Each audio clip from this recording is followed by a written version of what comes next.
나에게도 새로운 인연이 찾아왔다. 비닐하우스로 가던 길에 반가운 사람과 마주쳤다. 이게 누군가? 어디서 많이 본 것 같은데. 60대 여성으로 보이는 아주머니가 나를 바라보며 아는 척을 한다. 나 역시 그녀가 분숙 누나라는 것을 금세 알아차렸다. 어머, 분숙이 누나 아니세요? 저 홍식이에요. 충주댁 홍식이요. 그녀는 내 목소리를 듣자마자 얼굴이 더욱 환하게 변하면서 내 손을 덥석 잡았다. 아이고, 그래, 맞다. 우리 홍식이 아니가. 근데 벌써 흰머리가 여기저기 희껏희껏 아저씨가 다 됐노? 세월 참 빠르네. 그녀는 내가 9살 때 광주 남자를 만나 시집가기 전까지 우리 뒷집에 살던 미경이 누나였다. 40년 만에 고향을 찾은 그녀에게 나라는 존재는 반가움 그 자체였던 것 같다. 야, 홍식아, 오늘 너 따로 어딜 갈 생각하지 말고 우리 집에 가자. 나 아랫동네 전원주택단지를 분양받아 지난주에 이사 왔잖아. 그녀는 남편을 사별하고 딸마저 시집을 가버리자. 혼자 살기에 외로웠던 나머지 도시 생활을 정리하고 고향으로 돌아온 것이었다. 그동안 얼마나 외롭게 살았는지 잡은 내 손을 놓지 않았다. 홍씨가 너 배고프지? 내가 얼른 밥 해올게. 잠시만 기다려. 처음 보는 여자나 다름없는 그녀가 먼저 살갑게 다가오니 주방으로 들어가는 뒷모습조차 귀엽게 보였다.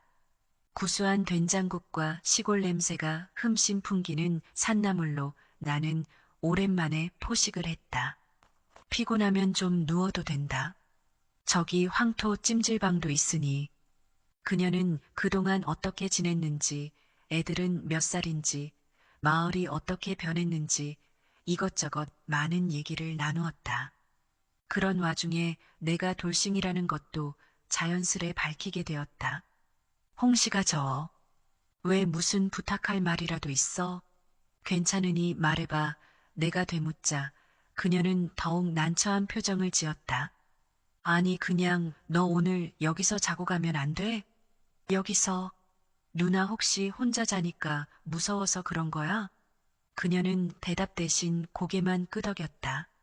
사실 전원주택 마을이라고는 하지만 기존 동네에서도 꽤 떨어져 있고 전체가 15가구쯤 되는데 겨우 3분의 1 정도만 입주한 상태였으니 낯선 곳에서 여자 혼자 지내기엔 당연히 무서웠을지도 모른다.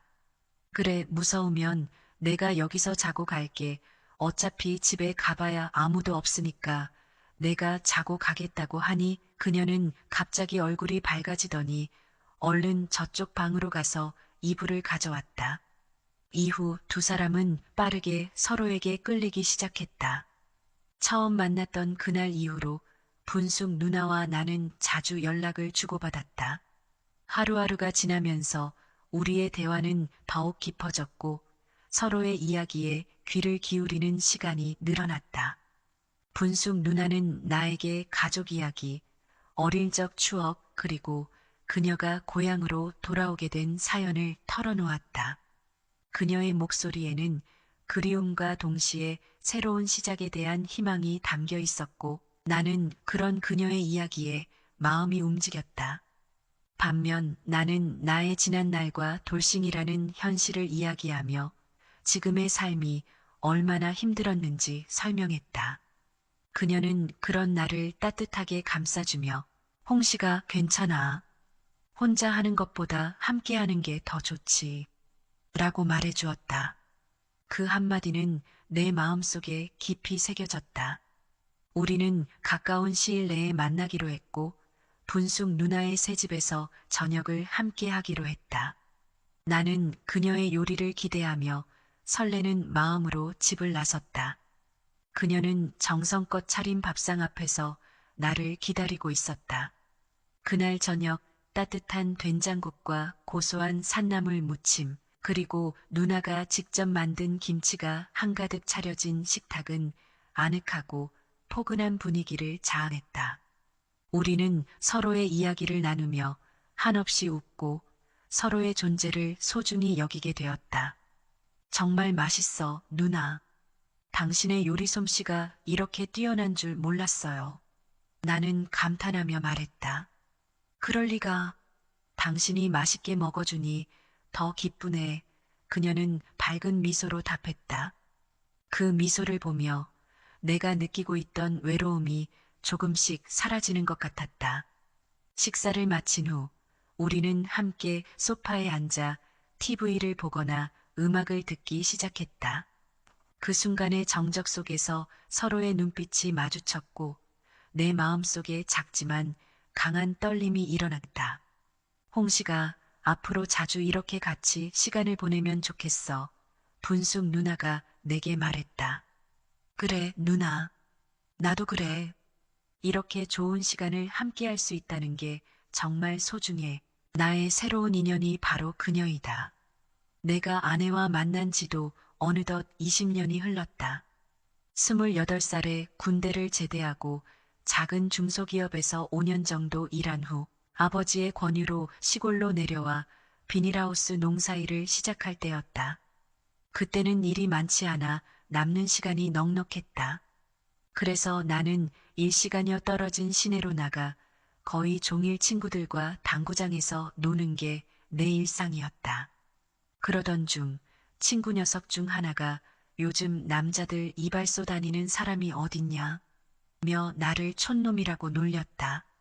그 말이 내 머릿속에 남아 결국 우체국 앞에 새로 생긴 미용실에 용기를 내어 들어갔다. 미용실 안은 아늑하고 편안한 분위기로 화사한 조명 아래 다양한 헤어스타일 사진들이 걸려 있었다. 한쪽에는 고전적인 미용 의자와 거울이 있었고 다른 쪽에는 잡지와 책들이 정리되어 있어 손님들이 기다리는 동안 읽을 수 있도록 배려가 되어 있었다. 주인 여자는 흰색 셔츠에 간편한 블랙 스커트를 입고 있었고 그 모습은 단아한 외모와 어우러져 세련되면서도 편안해 보였다. 미용실은 조용하고 따뜻한 분위기 속에 마치 작은 오아시스처럼 느껴졌다. 어서 오세요. 머리 하시게요? 한쪽 자리에서 TV를 보던 미용사가 발딱 일어나며 인사했다. 내 머리가 길어서 커트 좀 하려고요. 난생 처음 들어오는 미용실에서 나는 말까지 더듬고 있었다. 호호, 미용실에 처음 온 거예요? 쑥스러워 하시는 것 같네요. 괜찮으니 신경 쓰지 말고 이리 와서 앉으세요. 잘해드릴게요. 그녀의 말에 나는 아무 소리도 못하고 의자에 앉았지만 왜 이렇게 부끄럽고 떨리는지 모르겠다. 몇 살일까? 무척 앳돼 보였고 순간 나는 많은 생각에 잠겨 있었다. 그녀는 나를 바라보며 미소를 지었다. 또 오실 거죠? 꼭 오셔야 해요. 그녀의 목소리는 부드럽고 다정하게 들렸고 그 마지막 한마디는 내 마음속에 깊이 파고들었다. 잠시 눈이 마주쳤고 그녀의 눈빛에서는 따뜻함이 느껴졌다. 그 순간 평범한 일상이 아닌 특별한 무언가가 시작되는 듯한 기분이 들었다. 마치 오랜 친구처럼 친근하게 느껴졌고 운명적인 연결고리가 있는 것 같았다. 이 만남이 단순한 인연이 아닐지도 모른다는 생각이 스쳤다. 그녀와의 관계가 앞으로 더 깊어질 것 같은 예감이 들었고 그날의 기억은 오래도록 마음에 남을 것 같았다. 이 작은 미용실에서의 만남이 내 인생의 전환점이 될 것이라는 예감이 내 마음속에 자리 잡았다. 이후 나는 보름이 멀다 하고 그 미용실을 찾았다. 머리가 왜 이리 안기는 거야?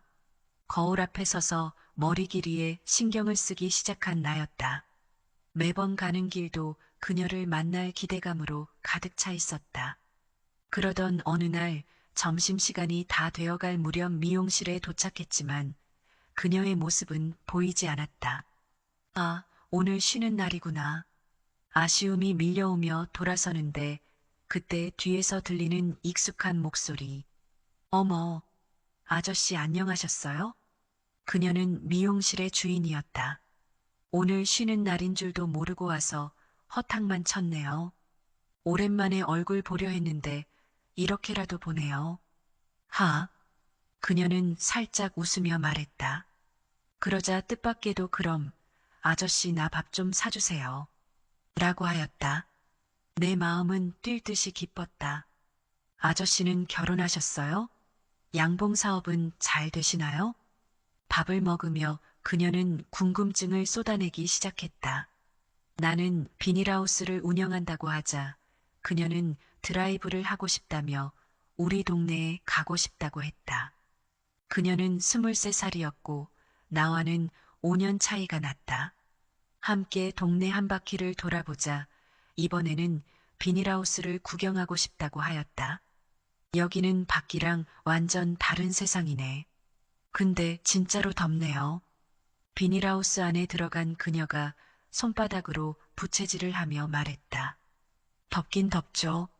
그래도 땀 한 번 쫙 흘리고 나면 몸이 가뿐해지니깐 찜질방에 온 거라고 생각하세요. 그럼 나도 그렇게 해볼게요. 호호. 그녀는 한겨울에 방울토마토가 주렁주렁 열려 있는 것이 신기한 듯 한참을 쳐다보았다. 도란 씨, 정말로 덥죠? 이왕 여기까지 오셨으니 토마토라도 한번 드셔보세요. 나는 토마토 몇 개를 따가지고 은근슬쩍 그녀 옆으로 다가가 앉았지만 그녀는 별로 경계를 하지 않았다. 아저씨 이제 말 놓으세요. 그리고 내가 오빠라고 해도 되지요. 그녀의 웃는 얼굴에 보조개가 무척 아름다웠다. 나는 순간적으로 지금이 아니면 쉽게 다음 기회가 오지 않을 것 같다는 생각에 처음 본 날부터 좋아하고 있었다고 고백했다. 그녀는 이미 예상하고 있었던지 그 상태에서 아무 말도 하지 않았다. 그 이듬해 우리는 결혼하게 되었다. 친구들은 5살 아래의 신부를 보고 영계라느니 나보고 복 많은 놈이라며 부러워했다. 얼굴도 예쁘고 나이 어린 아내를 얻은 나의 신혼생활은 정말 꿈의 연속이었다. 이제 그녀를 닮은 딸도 태어나고 결혼한 지도 10년이 넘어가자 그토록 꿈 같았던 부부 사이도 서서히 시들해져 가는데 아내는 지치지도 않는지 꽤나 밝히는 편이었다. 그리고 또 10년이 흘렀고 아이가 벌써 둘이나 됐으며 큰 딸은 그해 고등학교에 입학을 했다. 아내와의 시간은 현저히 줄어들었다. 그러나 아내는 그것이 불만인가 보다. 내 얼굴만 보면 매번 짜증부터 냈기 때문이다. 그러던 어느 날이었다. 아내가 심심하다며 친구를 만나러 간다고 옷을 한껏 차려입고 나가더니 밤 11시가 넘어서 집에 돌아왔으나 나는 아내의 요구처럼 매일 밤 못해주는 게 미안해 잔소리도 하질 못했다. 그리고 그 다음 주에도 아내는 10시가 넘어서 집에 돌아왔다. 그 다음 주에도 그리고 그 다음 주에도 처음에는 아내의 행동이 못마땅했었지만 나도 권태기가 오는데 아내라고 그런 마음이 없겠냐고 이해를 하기로 했다. 이젠 대화도 별로 없다. 또 나는 옷을 차려입고 나가려는 아내에게 무뚝뚝하게 물었다. 시내에 있는 친구가 오늘 만나자고 해서 언제나 나갈 때면 친구 핑계를 대는 아내.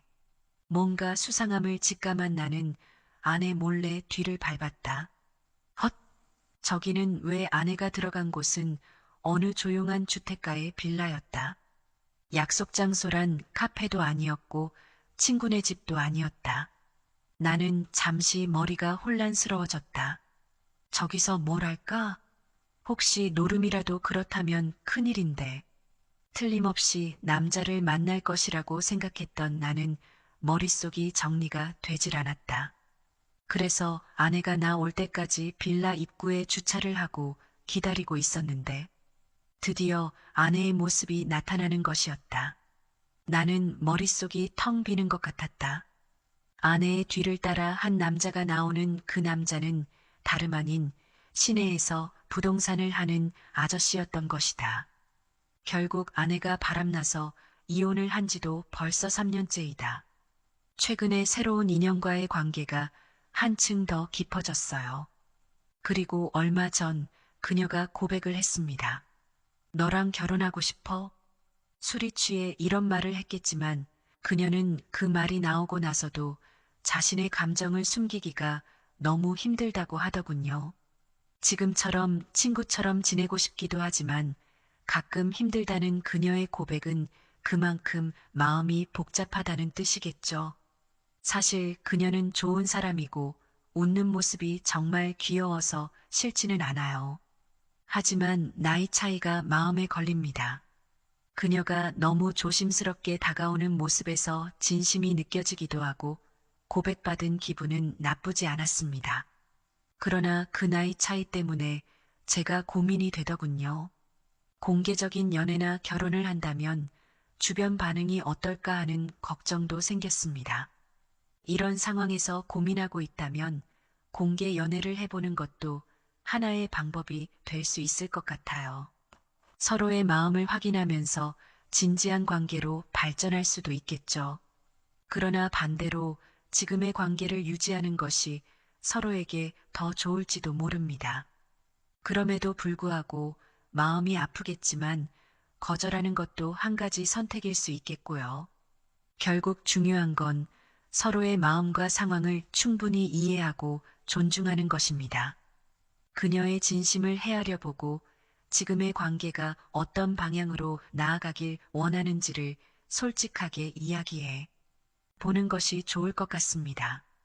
이렇게 현실적이고 세련되게 접근한다면 어떤 결정을 내리든 후회가 없을 것 같아요.